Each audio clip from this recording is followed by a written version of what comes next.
and welcome to 5280 Film Room. We're a Colorado sports podcast by fans for fans. I'm Alyssa. I'm Gideon. I'm Miles. And I'm Jordan. Before we jump into episode 3, just want to briefly thank everyone who has tuned in to our first 2 episodes, and especially thank those who have taken the time to give us their feedback and suggestions and constructive criticism. Our goal, obviously, is to get better every week, and your input is a huge help on that. So thank you so much to those of you who have already reached out. To those listening today, feel free to let us know what you think. If there are certain things you want us to talk about, specific topics, really any feedback and constructive criticism is more than welcome. You can reach us at 5280filmroom@gmail.com and find and follow us on Facebook and Instagram. And with that constructive criticism, please be mean. Nobody likes a negative Nancy, but we can't get better unless we know what we're doing wrong. Give us the good, bad, and ugly. Absolutely. I like it. So, anyway, all that being said, the Colorado Rockies still up and down and causing us emotional distress. Something big that happened though, Jon Gray was sent down to the Triple A's. Gid, how do you feel about that? What do you think how will that affect the team as a whole? Was it a smart move? I was actually very surprised by the news of when they sent Jon Gray down. I feel like he met his expectations a couple games prior to that happening, but then I don't think he was able to maintain that consistency. They might have made this call strictly to let Jon Gray work on some mechanics. I don't know if it's confidence related or performance related, but after reading a few articles, it sounds like management wants him to focus on his delivery and making sure that he can be the most consistent pitcher as possible. Maybe confidence is a little bit part of that. I'm not too sure, but I know going from the majors down even into AAA, a ace pitcher like Gray will be able to show his stuff in AAA and still probably get 8-10 strikeouts and show the AAA guys some real heat. But moving forward, I think he should be back by the end of July, but we shall see. Yeah, and I definitely agree that consistency is his biggest issue, because let's say he pitches 6 innings, he'll pitch 4 innings, not give up a run, give up a couple of hits. But it seems like as soon as he gives up a walk or gets a base runner on board, then he just freaks out. He seems to be afraid of the strike zone. Like, I feel like he needs to just start attacking the strike zone whenever someone's on board. I don't know if he's paying too much attention to the runners on base or what the deal is. I don't think it's a mechanics issue, because he's shown 80% of the time he's fantastic. It's the 20% that is so bad. And him going to AAA, it might help his confidence. I mean, we're a team that is trying to win now, and he's a really good pitcher, and he can help our team. So I'm not a big fan of him going to AAA, because his issue is at the MLB level. He might build confidence in AAA, but then when he comes back, it might be the same Still thing. going to have some problems. Yeah. You mentioned attacking the strike zone. Like, what does that mean, and what does he need to do to improve that? So he has an overpowering fastball. It averages like 95, 96 miles an hour, and his slider is wicked. And when there's nobody on base, like, he utilizes the entire strike zone. I feel like when somebody's on base, he tries to just pick at the corners a little bit too much. Like, he's trying to throw the perfect pitch. But his pitches are so good that he can throw a fastball right by a hitter, and they'll just swing right through it. Focusing too much on the mind games. Yeah, like, he's trying to hit, the bottom right corner of the zone perfectly, and then he misses the zone. I think he needs to be throwing his fastball through the hitter's bat. Like, he doesn't have to be right in the corner. He can be a little bit off, just as long as he's in the strike zone. I think that's his biggest issue. And it's definitely a mental thing, in my opinion. And I don't know what's going on through his head when he gets a runner on base, but that's where the issues come from.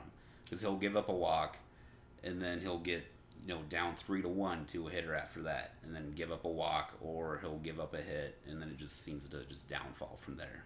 So what do you think is going to be the driving factor to bring him back up into the majors?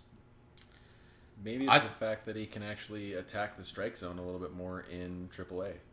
Yeah, and he's going to be... The batters are a lot more prominent in the big leagues, and they're going to definitely produce probably a little bit more.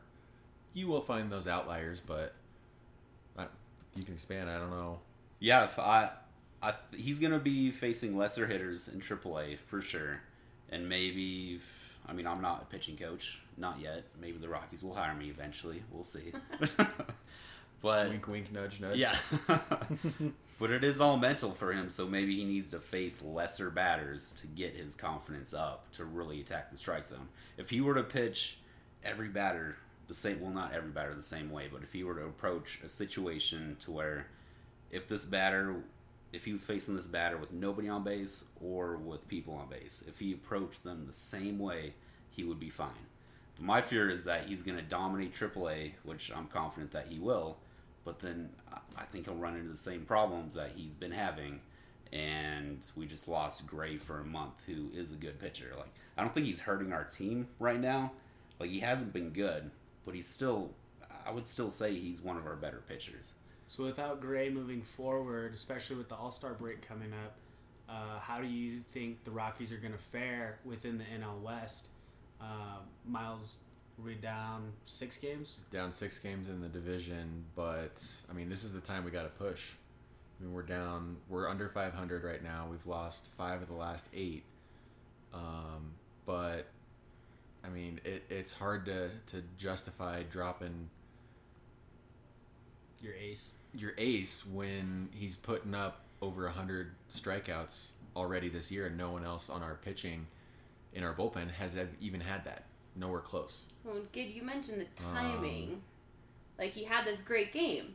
It seemed like there was a light at the end of the tunnel, and then we kind of turn around and he's sent down. Well, I might have missed one of his outings in between him getting dropped and that strong game that he had.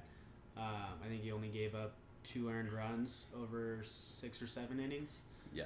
But then he had 8 or 9 strikeouts, I believe. I don't have it right in front of me right now. But I was very surprised that the Rockies dropped him, especially so close to the All-Star break. I feel like this is the time to push for us to get above 500, hit the middle of the season, take a break. Hopefully Trevor Story makes it into the All-Star game. But after that, where do we pull Jon Gray from the minors again? Is it when we drop 10 straight? Yeah. I don't know. I hope it's not a month. That's going to be up to the coaches to decide. I'm hoping maybe it's a week or 2 until he gets that confidence back. But like you said, he gets a lot of strikeouts, but he also gets a lot of walks, which is over the last month. He's over a 6 ERA, at even 6 ERA. Yeah, which is not good. Does not help us. The strikeouts help, but you got to couple that with a lower ERA. I think it'll be a couple weeks. Yeah. Especially if we really start to push for the division and get a good win streak. June was a bad month for us. We dropped from 2 winning percentage months down to almost below 40%. I think we're 11 for 16 in June. Yeah. Which was rough. I know, considering we were in first place at the 1st of June. Now we're in 4th. Yeah. It's been a rough month. Which is really rough. But going back to the pitching, if we drop Jon Gray, that just means a little bit more extended, maybe 1 extra inning for Ottavino or 1 extra inning for Bettis, to try to stretch that and get that extra oomph, I guess you could call it, from the pitching with our ace out. And I'm not 100% sure that I have the timing on this right, but I think the article that was regarding Nolan Arenado and his comments about essentially wanting to move on if we're not going to be a winning team now. I'm wondering if sending Jon Gray down was some sort of quick fix show to Nolan, like, we're willing to move things. We're willing to make changes. I don't know if it's actually going to do anything, but it kind of feels like a Band-Aid. Yeah, I don't know if that's related. And it's easy to blame Jon Gray for the pitching issues because we want him to be the ace. That's why we drafted him. He was a 3rd overall pick. But I don't think he's the problem with our pitching issues. As far as us winning and losing games. Right, Yeah, like sure. the deciding factor. But it is interesting. Jon Gray's constantly kind of the scapegoat because He has the expectations. Yep. I do feel like Nolan wants to see some action, and with the trade deadline approaching on the 30th of this month, what do you think the Rockies need to do to make a final push and make some moves that give us a shot of finishing out the season strong? Yeah, so Nolan Arenado, he made those comments. I don't know if you all know, but the way I took it was he called out the organization for not making big moves. And before the season, he said in an interview that he respects Todd Helton, but he doesn't want to have that career to where he plays 17 years with one team and gets 2 playoff appearances. So he's made it clear that he wants to play for a winner. I don't think the money's the issue. When his contract ends after next year. So the Rockies, they need to start making moves now. So the trade deadline is July 30th, and they need to make moves for 2 reasons, in my opinion. First one is because we expect them to win now. We all expect them to make the playoffs. That was always the expectation for this year. And the second reason is if we want to keep Arenado. So I think we need to show Arenado that we're serious. So we need to make a big trade before the deadline. And the bullpen's been our biggest issue, but we've already put $100 million into it before the season, and that's a big move. So honestly, in my opinion, I don't think we should be trading for a bullpen pitcher because those guys got paid, and they need to just play better. They need to figure it out and be better. I think we need to get another starting pitcher. That way we can move one of our current starting pitchers into the bullpen to help them out and show Arenado, and we need to go out and get like a legit ace. Well, who's our current veteran in the bullpen? Current veteran, that'd be Brian Shaw. He's the guy that's been around. He's been the most consistent bullpen pitcher in his career. But this year has been so bad. I mean, I totally get Nolan Arenado's frustration with the organization. I mean, historically aspect of the Rockies history, we've always had good players that end up getting traded for more prospects. And when those prospects don't pan out, the Rockies don't make the playoffs, and we just become a stagnant team. And I feel that other teams within the NL West kind of gloss over the Rockies because they are one of the lesser-known teams within the MLB. I mean, they've only been around for 25 years. And we've never won the division, so we're never won the division. So Arenado feels like he's in a position to either hype the team up to either boost everyone else's attitudes to be better, or kind of push the management within the organization to make some different moves away from prospects and into let's win right now. We definitely have the team. I mean, we got the batting power to put runs up, and we've got solid starters, but we definitely need someone to rely on in the bullpen so that we're not always in a safe position. And on paper, before the season, we had those guys. Right, but we signed our 3 main bullpen guys, and they've all been and really now bad. It's the middle of the season, and it's not working. Well, and I feel like there wasn't a contingency plan. It was, we'll put all this money into the bullpen, and it will work out. I don't feel like they had a plan in place for what if it doesn't. And now we're facing that it's not working out. And going into the season, like our 4th best bullpen pitcher was Ottavino. And he's been the best by far. It's like, what are the other 3 guys doing? I feel like they just need to play better. It's on them. Right, they're eating peanuts. If only it was that easy. Hey, play better. Do your job better.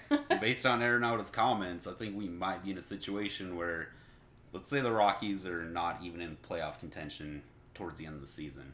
Arenado is not going to be happy, and he's probably not going to stay with the Rockies the following season. Do you think it's just going to turn into kind of like a Tulowitzki situation where you're just dealing for the best available that we can because get? I'd rather trade him and lose a year with Arenado than to have him leave and have an extra year with him. Even though Arenado's shown that he's one of the best, if not the best, third baseman. Yeah, he's probably the best third baseman in baseball. And he, with his talent, his offense, and his defense, he could go down as the best third baseman of all time. Well, we could also get a lot done in a trade for Nolan.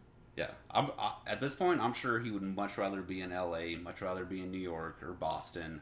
San Fran. Yeah, exactly. Be on a coast where he can actually get recognized.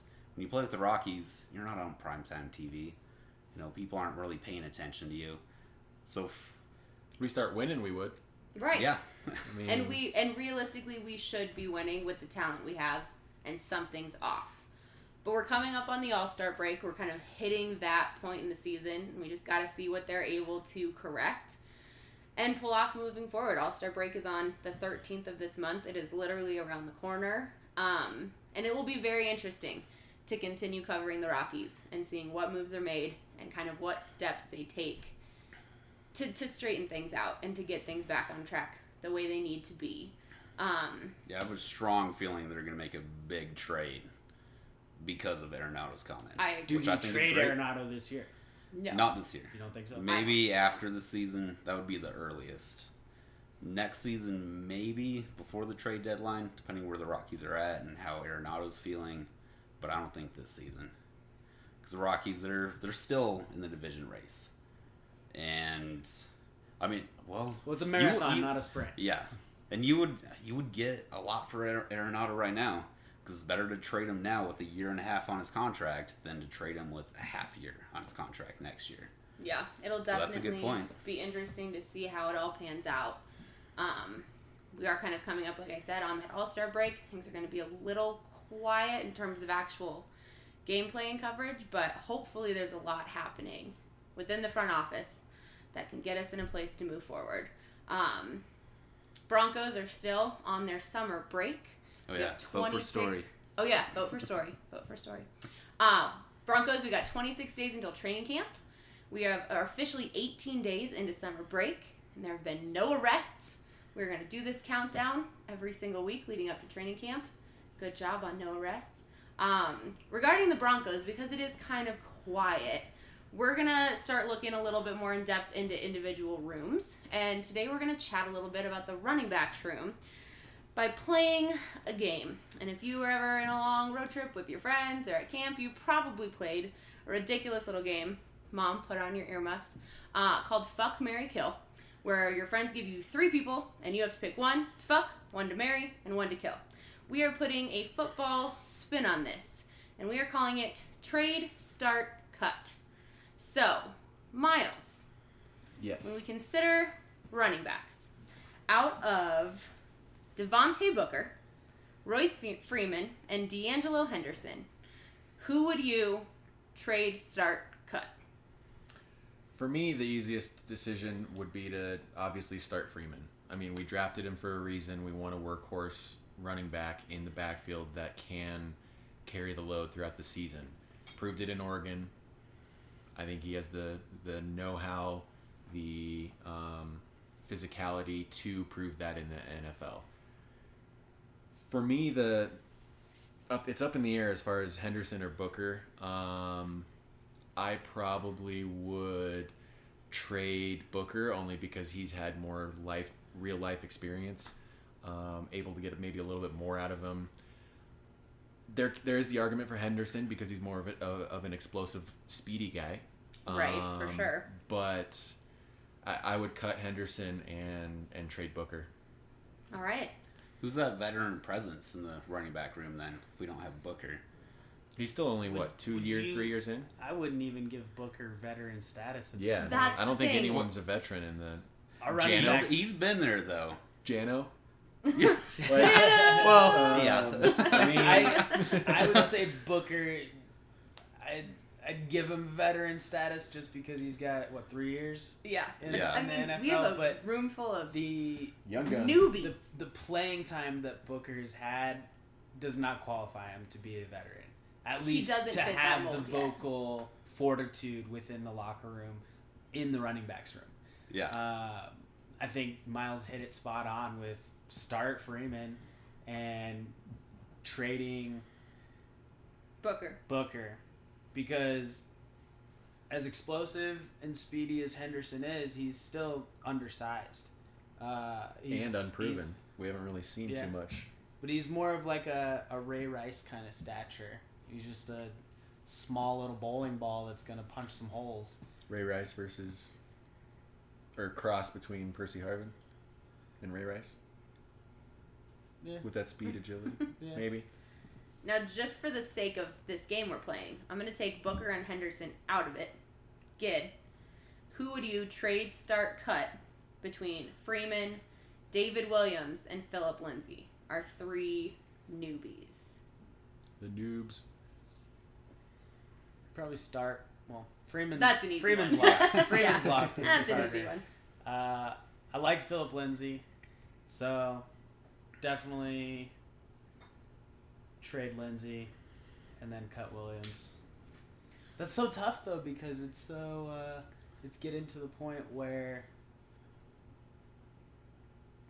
maybe one of those just needs to be backup instead of Right. trading or cutting. And I was Because Special teams? maybe Philip Lindsay can go on I like Philip in Lindsay the as back well. for some returning. I feel but- like he's got more value in that he can fill a lot of roles. He's a kick returner, a punt returner, and obviously a running back. While I was kind of looking at the depth chart today and thinking about this, I didn't know who David Williams was. Like, I missed that completely in the This draft. is the first time I've heard his name. I was like, oh, who's that guy? Jordan, I'm going to throw you a curveball. Uh-oh. Tight ends. Who would you trade, start, cut between Harriman, Jake Butt, and Austin Traylor? For sure, start Jake Butt. Totally agree. Yeah. He's a Michigan guy, so that's a win right there. Coming off Biased, his injury. but he's good. Yeah. And he I'm excited when for him. when was he drafted? What round? Do you guys remember? Third? Ooh, that's a good question. 'Cause I can get on Everything the I news. heard before the draft was if he wasn't injured, he'd probably be a first, maybe a second round pick. I want to say mid-third. Okay. But So I think could be totally wrong. moving forward, he's going to be the guy at tight end. I But- hope so, because we need that. Yeah. But we also thought about that for Hireman when he was drafted, 3 or 4 years ago. He Jake has- Butt was selected in the 5th round. 145th pick overall. Okay. So his upside, you have to keep him because we don't have a guy that we can rely on. We haven't had that guy since Shannon Sharp. I don't know. Shout out to Shannon Sharp. We had Julius Thomas for one season, Little but that smidge. was Peyton Manning's Right. Yeah. record season. Peyton made him. I like Julius, but I think Jake What Butt, did he do he's- in Miami? Exactly. Crickets? Literally nothing. Exactly. Yeah. Jake Butt's supposed to be a little bit better of a blocker than Hireman and Thomas from what I've heard. So I think for sure start him. And I guess I would trade Hireman just because he still has some upside. He's a young guy. He was drafted high, so you might be able to get a 7th round pick for him. Austin Traylor. I know Gotta wait for summer camp. I know he was with the Broncos Right. last we don't year. know anything yet. Yeah. Well, Was he he's drafted definitely last more year? of I don't know if he was drafted last year. He may have been, but I do know he's more of a, if I remember correctly, a blocking tight end. Yeah, he's a much Which- bigger guy. Yeah, which is, from what I remember, they compared him to Virgil Green. Okay. Kind of similar, more a slower guy, bigger built, better in the run game, better in pass protection, but not the threat Playmaker. of a playmaker. Yeah. And I loved Virgil. I thought he played his role really well. So maybe I Agree to did too. disagree. I didn't. I liked Virgil, but he I was- feel like he was pushed to be a player that he wasn't. Well, and he was a receiving different tight end. system. Yes, He was a for receiving Yes. tight end in college, but he could never do that in the NFL for some reason. It did not work. It just wasn't playing to his strengths. I think it was the speed of the game. Yep. I mean, Right. in college, sure, you're playing against some studs, but most of the college players are there to get full ride scholarships so that they can still stay in school and play 4 years, and maybe hopefully they can get drafted in the NFL. But a good majority of collegiate players are not superstar athletes, and Virgil Green might have been shown as one of those top tier athletes, but then when you get drafted into the NFL, you are surrounded by these elite players, And it's just and the speed of the game increases as well. Yeah. And I like how he transformed into a blocking tight end. Like he must have realized, or he was coached, as far as he knew that, all right, I'm not going to be a receiving tight end, so I got to adapt to. If I want to make blocking. a career in this, I've got to Yeah. find a way to have strength in something. I like that about him. Looking at the depth chart, does anyone know anything about Troy Fumagalli besides his cool last name? He's got 9 fingers. What? Oh, Pretty sure. That's an interesting Yeah. fact. If I remember right, they were mentioning that he's missing a finger. Was it born But he that is- way or an accident? It's probably too detailed for any of you to know off the top of your head. right. I want to say very similar Google it to as well. Griffin band syndrome, Okay. but I'm not. Oh, that does sound familiar. I'm I remember definitely hearing about definitely that. fact check me Yeah. because So he played for Wisconsin. He's missing a finger on his left hand. It was lost in a blender accident when he was a child. ooh, That's gotta hurt. so Oh no. what, like another kind of JPP with a blender as not opposed as to a dumb, firework. but he Yeah, was a Yeah, kid. but when you're a kid, Oh, he's a kid, alright. JPP, Kid. there's no JPP's excuse dumb. for that. yeah. Grown man holding a Stupidity. firework. Was he good in college? What kind of tight end was he? He was their star Will tight he end. be interesting to watch? Is what I'm curious to know. I think he was a hybrid receiving tight end, right? Okay. Oh, well, now maybe I'm reading a kind of honey dickin' of an article. It could be a birth defect, is what I'm reading right now. But regardless of how he lost his finger, he was their star tight end, and he was able to show some flashes of awesomeness. Potential. And Nice. obviously was drafted, and the coaches believe that he's got some pro level talent. So definitely someone good to have on the reserves. Well, and hopefully, we see a competition within the tight ends during training camp.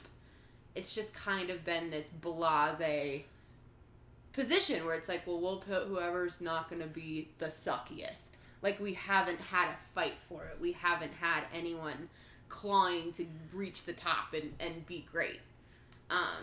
So all I'm hoping for is some sense of legitimate competition for that position. But somebody's got to win it. I mean, nobody's. But I really want it to tried be to- a fight. Yeah. that would I be know nice. someone's got to win it, but I want it to be interesting to get to the point of who's the winner, not just by default. You're the least crappy, so you get to be the starter. Yeah. That would be nice. It'd be nice if after preseason we knew, all right, It's the NFL. this is the best guy to be the tight end. Exactly, So we and haven't it's had been that in a while. earned and it's been fought for and it's been interesting to watch. So much of what makes NFL players great is that competition and constantly wanting to beat themselves. And we kind of, NFL got to the end of their top 100, which they so strategically stretch out over the entire summer. It feels like releasing 10 people at a time, but we finally got to the top 10. Keeps us entertained for 2 months. It though. is. They know I'm DVR and all Everyone that. misses They're football. fully aware. Yeah. Everyone misses football. I've watched and rewatched. But Vaughn came in at number 9 this year, and who knows where was he last year in the top 100? He's number Numero dos. Numero He also is coming dos. off. I'm surprised he's at 9. Really? I think that's really high for the year that he had last year. I mean, obviously he's still a phenomenal player, but based on the Sorry. based on the performance he had across the 2017-2018 season, I was anticipating him to be 11 to 15 ranked. That just shows how much respect he has in the league. Yes. Well, he also tallied the most sacks since 2011. Right. Well, So do we know what the rankings are based on? I think Is it I think the rankings are based on the players themselves. Cause The players vote. Well, Tom Brady was number 1. Over 1,000 players Is it submitted just- their ballots. like they Top just give them a 100. ballot, rank the top 100? Like, is Pretty it much. for the coming up season? Is I it based believe on the it's previous for season? the next season, right? It's kind of like the superlatives, but for the NFL. Or is it for like their career? I just don't I understand. think it's the season that rankings. just ended. Okay. I That's mean, in my that guess. case, I mean, Well, 'cause yeah, but Carson- then why is makes Carson sense. Wentz in the top 5? He's 3 because he would have been MVP if he didn't get hurt. So, He got hurt. Aaron Rodgers, he was hurt for part of the season too, and he's number 10. I'd But be then more there's- afraid of there's Aaron Rodgers Julio, than Carson Wentz. Le'Veon, Gurley. Aaron Rodgers is getting to be old. Aaron Rodgers is Aaron Rodgers. Yeah. Yeah, discount double check for days. All day, every day. Carson Wentz hasn't really proved anything. He had a good half of a season. He's Because going to you come back said with a storm. Carson Wentz, you got me. Okay. So I was Coming from the watching- Philly fan, really? Yeah. Come on, man. You outed Jordan. He's secretly also a Philly fan. Yeah. Broncos and Eagles. And Tom Brady. Shush. Don't you Yes. shame this podcast with He earned number 1. nonsense. He did. I hate it, but He's gonna be number 1 5 years after he retires. That's how good he is. That's That would be nonsense. impressive. Oh, okay. So I was watching the top 100, and they asked Andre Smith, who is a Cardinals tackle. They were like, they asked them all, like, who do you think will be number 1? And it just hit me. I laughed so insanely hard. Because he's like, oh, that's a good question.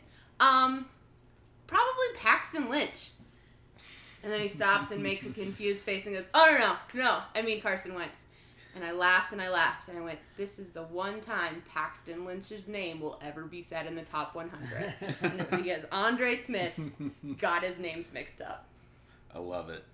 How did he confuse I don't even Paxton know how Lynch we knew with the name Carson Paxton Wentz? Lynch. What, do they have the same number? Are they both number I 12? have no idea. Maybe. Well, I don't know what Wentz's number is. Wentz. certainly it's don't know 12. Paxton's Wentz is number. number 11. Number 11? Yeah. I don't know how they're correlated. hilarious. It just though. made me laugh. Yeah. So That guy hard. doesn't know And I his was like, quarterbacks. oh, Paxton, you finally got your name said. And it was because of a slip up. Well, where was Miller ranked as far as defensively? Because I know Aaron Donald was ahead of him. Was anybody else? Let's look at that top 10. Or He was ahead of- Donald is the only one above him on the defense because there's Le'Veon Bell, Gurley, Julio Jones, Wentz, AB, and Tom Brady. What do you Yeah. guys think? Is Miller better than Aaron Donald? I mean, Donald's I think is a so. force. Von Miller was double teamed the entire and season. he still managed, like, he didn't have the Yeah. sack totals, Right. but he had so many tackles. Like, he changes the game. They call him, multiple people referred to him as a game wrecker when asked about Von Miller. Well, last year, Donald also had Robert Quinn on the other side. That's so that true. helps. Right. This year, he doesn't have Robert Quinn. Von Miller has Chubb. Bradley Chubb. So, who But knows the if we're gonna impact do on a the game flip-flop. that Aaron Donald has in the middle, I feel like is so much bigger than what Von Miller has on the outside. I feel like they're both Debatable. I double-teamed a mean, lot. Yeah. You gotta... It They're depends on the different- scheme. They're I different mean, schemes, yeah. different scheme, different game plans. I mean, some people want to plug the middle and stop the run and force people to pass. And in LA, they're going to force them to pass against their secondary now, which is going to be scary. Yeah. Or rush the edge. We are predicated on let's turn the ball over, put pressure on the quarterbacks. We historically over the last couple of years haven't been the greatest against the run. Well, also being at Mile High, when you force another team, at least at home, when you force another team to pound the ball, if you make it hard for another team to run the ball, they're going to get tired. And if they run the ball well, then they're still going to get tired because it's not easy carrying the rock 25, 30 yards with adrenaline pumping through your veins. Especially from And- sea level San Diego or Yeah. something. Yeah. But your defense is going to get more tired because you're being pushed back. They are. Yeah. Like when But- a team is running the ball well, that means your defense is That's getting pushed where back. you're using strategy and hoping that your secondary. We've got a really fast secondary, so obviously you don't want to be giving up 20, 30-yard rushes No. during games. Like that's not ideal at all. But the Broncos' strategy is to rush the edge, dare the other team to punch it through the middle. And if we can stop that run under 5 yards of rush, then the other team's going to get tired really fast. And then that makes our outside rushing that much harder to block against. And if our offense could score points, then we could be put in a position Yes. where the other team has to pass the ball. That's why we're hoping for Case Keenum. I'm so excited for Case Keenum. Yeah. I'm a believer. I'm all in on Case. Yeah, He's had one good season, so I'm not fully in on him yet. But I think he's victory gonna be. waffles. I think he's gonna be really good. That's all I need to know. No. Yeah, but it's a huge improvement over last year. Yes. We'll start there. But I think part of the reason why Vaughn didn't have the numbers necessarily last year was also because of the fact that we weren't putting points up and they were on the field a lot more. Exactly. I mean, it's a lot harder. He gets worn out and he's like, all right, this series or this first down series, I'm going to take it off a little bit. Now, he's still pushing and probably doing 80, 85%, 100%, but it gets old going back to Arenado. It gets old to be on the field and not producing the way that we should be. Yeah. And by the fourth quarter, the defense is exhausted because they're on the field all the time. So the offense being a little bit better will help Von Miller for sure. True. Moving on to the Avalanche. We had the draft. Who did we pick? Who was our first round pick? We picked up Martin Kaut, 16th pick of the first round, 18 years old, so he's a youngster. God, hockey players. 6'1", So young. 174 pounds. So he's Isn't he from definitely like Croatia or something? Oh, I think he's from Yeah. the Czech Republic. the Czech. Yeah, the Czech. Yes. I believe. What position does he play? He's a right wing, which is something that we definitely need. He's 18 years old, so he's not going to be in the NHL for a couple of years. He'll play in the minor leagues, but we definitely do need a right winger because last year Mikko Rantanen, who was phenomenal, he had 84 points, but then our other two right wingers combined for 33 points. And in the NHL, you typically have 4 lines. So it's not. Yeah. So you need at least your top Math. 2 lines performing. So it's a position that we need, and I like the pick just based on the position. I don't know a lot about the NHL. I'm trying to get better, but yeah, from what I've heard, it's a solid pick. It wasn't something spectacular, but it's a position It's that we good. needed. Yeah. Well, and that's what's crazy about the NHL, though, is because hockey is a worldwide sport, much like soccer. Obviously not as well-known and Nothing popular ever as be as soccer. dominant as soccer. Soccer is the tip of the iceberg when it comes to sports. But there's so many hockey players around the world that these kids go through camps and training from when they can walk to be professional hockey players. And it'll be awesome to see how this kid progresses, and then hopefully he can deliver some good production for the Avalanche. Yeah, and they drafted defensemen the last 2 years in the first round. So I'm glad that they're going offense this year. Because the defense has been bad for the last, 4 or 5 years. So those guys are going to be coming up pretty soon. And now we need to start thinking about the offense in a few years. have a good balanced team Exactly. when they're all coming of age. Mm-hmm. Have the Avs made any other moves at other positions? Well, so during the draft, they drafted Grubauer. It's a fun name to say. Grubauer. Yeah, So he was drafted. He is. No, he was on the Capitals. Okay. He's their. During the draft. Yeah. So we traded. What was it? It was our second round pick for Grubauer and Brooks Orpik, but then we released Orpik 3 days later. It was basically we were buying out his contract from the Caps. But Grubauer, he's a guy that he's been behind Holtby for the last couple of years, and Holtby, he's an elite goalie. So the Capitals, they don't need Grubauer. Grubauer is the type of guy that he's had all these expectations on his career, but he hasn't really had the opportunity to play because Okay. he plays behind an elite goaltender, so he's not going to get those opportunities. And it'll be interesting to see how the Grubauer-Varley dynamic works out. Because Varlamov, he's starting to get old, and he's a guy that's super athletic, and he relies on his athleticism So like he's constantly like moving around, and I feel like his body's gonna age a lot quicker, just the way he plays. So I think we're starting to see the end of Varlamov in Colorado as a starting goalie. So I like the trade because Grubauer is a younger guy, and I think we're gonna have a competition to see who's actually gonna be the starter.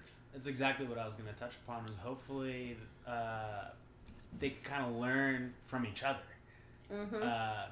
because Grubauer's coming from the current champions, right, of the NHL, and he sat behind their goaltender all year and probably learned a few things. Yeah, because Holtby's amazing. Now that he's on the Avs, if Varlamov takes the starting position still, he's gonna have to work for it, and part of that will be changing his game plan because of his age. Like he's gonna have to become more. What's the word I'm looking for? Your fundamentals. There we go. Yeah, that's a big word. It is a big word. There's like more than 3 syllables, I think. 4, yes. Someone clap that out for me. He's going to have to focus on those smaller details of his game to keep his starting position. Yeah, and what I'm hoping for is maybe it can be a 50-50 split. That way they can both stay healthy and they're both fresh. Good throughout the season. Yeah, stay fresh. Absolutely. That way, when the Avs make the playoffs next year, I'm predicting it, they're going to make it, we'll have 2 fresh goaltenders. But if one of them gets hurt, we have a guy that should be just as or good. Or has a bad game. Right, Yeah. exactly. So we have that flexibility. There's that which contingency. Is nice. Yeah. Well, the Avs had 2 second-round picks, so they had a pick to spare to make that trade. Sounds like it was a wise decision. Shout out to Nathan McKinnon, who came in second for the Hart Memorial Trophy. What is the Hart Memorial Trophy? So the Hart Memorial, that is, so they have, hockey has so many awards. The Hart Memorial is essentially the most valuable player to your team. And then they have a trophy that is called the Ted Lindsay, and that is for the best player in the NHL. So McKinnon got second place to Taylor Hall of the New Jersey Devils for the Hart Memorial, so he was voted the second most important player to his team. And from what I read, they were neck and neck. I mean, McKinnon got 97 points, Taylor Hall got 93 points, so they were right there. And this is voted on by the Professional Hockey Writers Association. Yeah, and New Jersey won it, so I think there may have been an East Coast bias. Did they make the playoffs? What we always say as Colorado fans. The Devils made the playoffs. Damn, yeah, they made so the playoffs. it could have been season production as well. That's true. That's very true. It is based on season production. Playoffs are not supposed to play a role in it. But they made the playoffs. Better team the record. Avs didn't make the playoffs. They did. They did make the playoffs? Yeah. Oh, man. Lost to Nashville in Shows 6 me how games. much I'm Predators. updated to them. It was a good series. It was. Did the Devils make it further in the playoffs than we did? That's a good question. It's not supposed to play a role. It's not supposed to play a role. But That is a good question. You know. I don't know about that. When did the voting end? At the end of the season or during playoffs? I think it's at the end of the season. Gotcha. It's when the votes before are the supposed to playoffs start. Yeah, exactly. Well, in McKinnon, he had more points than Hall, but it was only 4 points. Which, for everybody that doesn't know, points are goals plus assists. So he had 97 points. I don't know how many goals he had, but it could have been 44 or actually I think he got 39 goals, so then he would have gotten whatever that is that equals 97. Math. So the Devils were also only in the first round of the playoffs. They lost to the Tampa Bay Lightning. Were they seeded higher? Better. We were record? 8 seed. I don't know. What seed were they? Well, and also That's McKinnon. Very good question. Well, Mikko Rantanen, he was amazing this year. So McKinnon had somebody on the same line as him that was really good. Taylor Hall didn't really have that complementary piece. He was more of a It was more like a solo artist on his line. Yeah. So I think that's why he got it. But I would have voted for McKinnon, but I might be biased. I don't know. maybe a little bit, but Maybe. it's fine. Maybe. Yeah, the Devils won one more game than the Avalanche On the Oh season. wow. on the season. All right. So not much, Pretty but good, yeah. But Yeah. East versus West. I think the line matchups are the biggest thing that would affect it a little bit more than the team record at the end. Yeah, because the Avs really had two superstars, McKinnon and Renton. The Devils really just had one. So that's probably why. Interesting. In case it wasn't abundantly clear in our last episode, I don't know anything about the Nuggets or the NBA. So, Miles, Gideon, what's going on? What's happened? Any deals made? Any breaking news regarding our Denver Nuggets? Well, today is Monday, July 2nd. As everyone should know by now, it's been very short but exciting for free agency. I'm going to focus mostly on the Nuggets and not dive too much into the NBA as a whole. But the Nuggets were able to re-sign Will Barton, which was one of our top priorities. He was going to be a very sought-after sixth man across the league, even though he wanted to be a starter. The Nuggets being able to tie him in for 4 years for $54 million, I think is kind of a budget price for the Nuggets. I think Barton definitely Kind of that deserves, hometown discount. Yeah, a little bit of a hometown discount. He already knows our system. He's already got a home here, and doesn't have to move anything around. Doesn't have to meet new teammates or new coaches, things like that. So there's a comfortability there. Definitely, That probably was but a factor. this dude could have demanded close to, I don't know, 18 to 20 million a year, and we're getting him for just under 14. What position does he play? He's a shooting guard, Okay. but his role is the sixth man, which means you're coming off the bench. You're not a starter. You're gonna come in against some other team's second stringers, but you are a force to be reckoned with. So is Jamal Murray the starting? Jamal Murray is the starting. Well, he was the starting shooting guard, but Okay. he made the transition into point guard. Okay. So he might have the opportunity. Barton could have the opportunity to be starting shooting guard. The Nuggets were also able to decline Jokic's final year with his rookie contract in order to provide him with a proper salary rather than the $1.5 million that he was making or slated to make this year. The Nuggets tied him in for 5 years. Is that correct? Yeah, 5 for 148. $148 million. So this Man dude's got paid. making almost nice $30 raise. million a year. That's a huge. Could you imagine going from? Making $1 million a year I know. is I was really like, awesome. I can't imagine making But $1 then million going in my life. like 30 times your salary. You're like, all right, I get to I'll hang out here. make some moves. Yeah. Yeah. But that also means Jokic is going to have to continue to produce at a higher level than he did last year. Last year he had a career year. He's still young. He's 23 years old.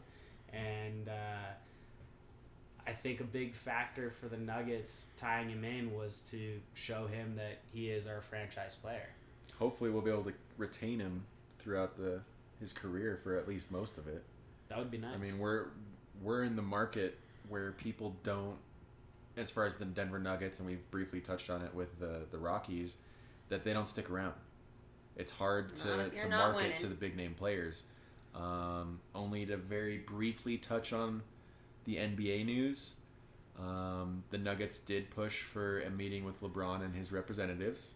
The We all know the aforementioned. Bleacher Report notification said the Nuggets aggressively pursued meeting A with meeting. LeBron James. no a one meeting. knows if Yes. a meeting even occurred. They weren't The aggressively aggressive- pursuing him. The They were aggressive pursuit meeting. to have a meeting Mhm. was thwarted mere hours later. I mean, When the news it broke never that hurts he to ask signed the with question. Oh, I mean, absolutely. why not get in a room with them and just talk? It's like asking out the hottest chick at your high school to prom. The worst thing she could say is no. It's But- always worth taking the But risk. at least you can say you did it. You can, you Yeah. can say you tried. No but if you regrets. don't try, That's right. No regrets. she might have said yes. Yeah. But obviously, this is LeBron James that we're talking about. It didn't. And Yeah, we didn't it was even have the definitely chance not to gonna go up and ask. He was can already he can call named up any prom team. king, made principal of the school, and put in charge of. He's mayor of the entire town. Well, it kind of feels like a couple of years ago when they met with Dwayne Wade. Like, there was no chance Wade was going to sign here. But, like, We had the $40 million to give him. The Nuggets were on the NBA radar, though. I think that was good enough for the Nuggets. To where Dwayne Wade might go to the Nuggets? What? I think that was just money talking. Dwayne Wade was looking for a nice contract to finish out his career. This dude's 36 years old, and I'm pretty sure he's a free agent right now, kind of waiting on to see what the Heat will do. I've got a feeling he might retire and just call it and not worry about trying to make another $5-6 million. The dude's already had a great career. He's going to with be in his the Hall of knees. Fame. Yeah, his knees aren't the healthiest because he was such an aggressive player early in his career. He was drafted the same year as LeBron James, but he spent 2 years, I believe, in college. So when he was drafted, he was like 22, 23 years old. And, I mean, yeah, 22. And LeBron James was coming out of high school at 18. Yeah. So even though that they played on the same team together in Miami and won 2 championships, Dwayne Wade's still feeling aged. But I think, like, the Nuggets were just more going for, like, if they actually got a meeting with LeBron, then that would send a message to the rest of the NBA. Like, we're legit. We mean business. Yeah. Like, that's people true. actually want to come here. LeBron actually had a meeting with us. And that's a good point to But he bring up didn't. because going back to the 2003 draft class, we drafted Carmelo Anthony. And we were a really good team while we had Melo. And we made it to the Western Conference Finals. Had we beat the Lakers, we would have faced the 76ers in the NBA Finals, and we would have ran through that team. All they had was Allen Iverson, and we had Kenyon Martin in his prime, J.R. Smith when he wasn't terrible, Chauncey Billups, Melo in his prime, and we definitely had the pieces to be the champions. But Nene too. yeah, Nene was our big man down low. Well, that was, what, like 12 years It was ago? 2009. Yeah. So, almost 8 years ago, or 10 years ago, sorry. Yeah. But So it's been a while since the Nuggets have that's been what on the I'm NBA saying radar. is right now, because we have Jokic, who's a big man he's a pass-first shooting center. He can drop a three-pointer. He plays pretty solid defense, and he looks for the playmaking opportunities. He wants to give his teammates opportunities to score. And now that we've locked him in for a large contract, I think that the Nuggets are definitely trying to get back on the national radar. Colorado is an awesome place. We all know this. It is. But it's not that sports market to bring those big names. And like you said, if we could have sat down with LeBron James, that would have sent waves throughout every other team and every other free agent to be like, well, maybe I will consider Denver as a landing spot. Yeah. If LeBron James is thinking about it, then maybe I Maybe should I be should thinking too. about What they it. got to Well, say. maybe MPJ is going to help change the skeptics out there as well. I'm sorry, what? Who? Michael Porter Jr. Okay, thank you. Oh, yeah, our Um, draft pick. our draft I pick, learned that yeah. last week. I mean, because he's. I mean, we talked about it, but he was projected top 1-2 prospects coming out of last year's draft and this year's draft, sans any injury. And if he pans out and the back injury doesn't end up being a long-term haunting demon, heck Like, yeah. our future's I just bright, don't. Back injuries are but brutal. It could be One- similar to like Wilson Chandler. He had a lot of hip issues, and there were 3-4 seasons that the Nuggets were on the books for Wilson Chandler, and he was just getting paid, being injured. Yeah. Well, like you said last week, Miles, he was compared to Kevin Durant. If he can be 70% of Kevin Durant, 50%. Yeah, 50%, right? Right. like, come on. Well, and the reality Yeah. is, we're not the biggest sports market, but damn it, like, Denver We're is a getting there. great sports town. We're getting There there. are We love very our few sports. places that have major league teams in, like, every area. And we've got baseball, football, hockey, Almost basketball. year-round golf. So even in the Golf. off-season, like, I'm not talking about Lacrosse. spectating. The I'm talking Rapids. about the other sports players. Oh, yes. Come to Colorado. most of these dudes like golfing. We've got great we got weather. some cool golf got courses. good golf courses. Yeah. You can hike a mountain. That might not be in their On top of a contract. mountain. They might You not can be look able at to people hike hiking mountains while you stay safe and don't Yeah. break anything. You can YouTube videos of them hiking Yes. mountains. But, so this leads me to the Mammoth. The Colorado Mammoth are our professional indoor lacrosse team. This is the first episode where we're kind of touching on all of the teams we plan on covering. If you have not gone to a Mammoth game at the Pepsi Center, Go now. Don't go Well, now. not now. Wait till not now, January. but yeah, get ready to Man, go now. you've got to go. The games are Yes. affordable. There's fireworks and motorcycles and all kinds of stuff. The beer is cheaper than it is at Nuggets and Avs games. Very fast paced. It's very so exciting. fun. Yeah, Big hits. we sit 8 rows off the glass almost every game for an eighth of the price that we would pay for Avs tickets. The average score is like 12 to 13. And Americans They hate can be soccer nail because there's biters. no scoring. So I'd say what intensity is comparable to a hockey game yes. as far as speed of play. Oh, but yeah. Yes. also, Oh, yeah. Yes. but very also much so. intensity of what's going on. The only big difference is all Mammoth games are live DJ'd. There's music the entire time. You feel like you're at a party while watching some insanely passionate athletes deliver and put on a great show while they play their game. If the Mammoth want to sponsor us, feel free to. Hey, 'Cause we're Colorado pumping you up Mammoth. very well. Anytime. Come on our show. But the reason that the Mammoth are on my mind is because Zach Greer decided to retire. The reason this is relevant is because 2 years ago, in September of 2016, we made a huge trade with Saskatchewan. We gave them Adam Jones, my all-time favorite Mammoth player. I was very Still? sad. Yes. Okay. I mean, I can't tell you there's a hat trick. Oh, a sock trick is 6, right? Yes. Cannot tell you how many times we watched this guy deliver a sock trick in games. He was fantastic. And so I was really Fan sad favorite. when we lost Adam Jones. He was amazing to watch, so entertaining, so passionate. And then Zach Greer came, and I really liked him. Well, I didn't think I would, It was but a he player. was great. Sorry. Go ahead. No, go for it. So it was a player-for-player trade, Zach Greer for Adam Jones. And Adam Jones, he is a pure just offensive scorer. He was great at that. Zach Greer, he sniper. is an all-around player. Plays offense, plays defense. He was a team captain. So when we made the trade, I thought it was a really good trade. Because I thought we were getting a better player. Because he could do everything. He could score like Adam Jones, but he could also play defense. But this retirement news just breaks my heart because we had him for 2 years. seasons, Yeah. and now he's gone. And Adam And Jones Adam's is still gone. young and killing it. But anytime I get a little bummed out about this, I have to remind myself that these National Lacrosse League players make between $9,000 and $25,000 a year. When it comes to the rest of our sports, we're talking $1 million deals. These guys play for, it's still money, right? But $9,000 to $25,000 a year.